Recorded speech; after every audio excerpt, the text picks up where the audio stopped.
now that I have it designed, kind of what I want it to look like, I'm going to go ahead and cover my board here. And I just want a very subtle color. So I'm just going to use this cream acrylic paint and do kind of a little bit of a whitewash on it, but not as heavy. So I'm going to add a little bit of water, but maybe not as much as normally I do, just because I do think I want it not as washed. So I'm just going to add a little water to my paint, and then we're going to stir that up, right? Just kind of thins the paint just a little bit so it's not as solid when you put it on.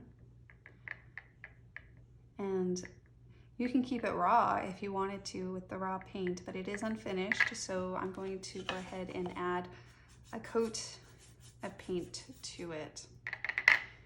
And it doesn't take much paint, so a little paint goes a long ways.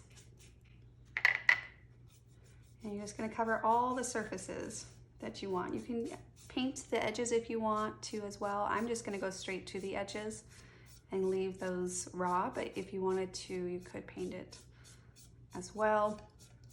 And you can go all the way to the back, but I recommend using the front and back. So maybe if you're putting it on a mantle or somewhere where you don't see the back, you could design the front to be something for fall and the back to be something for more of your winter holidays.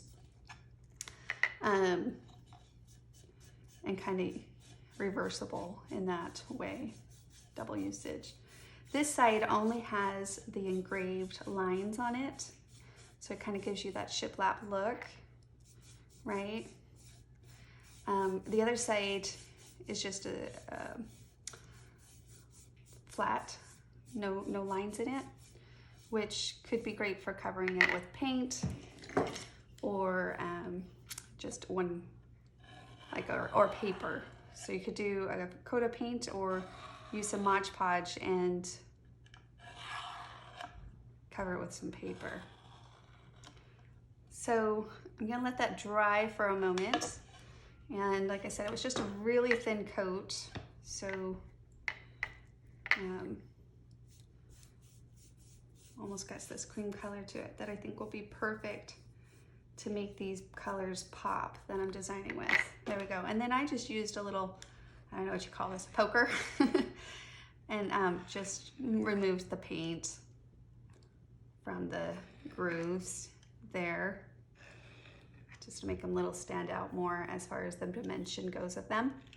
Then once we're done, we're going to adhere my elements back on and then be able to display it with my other DIY crafts.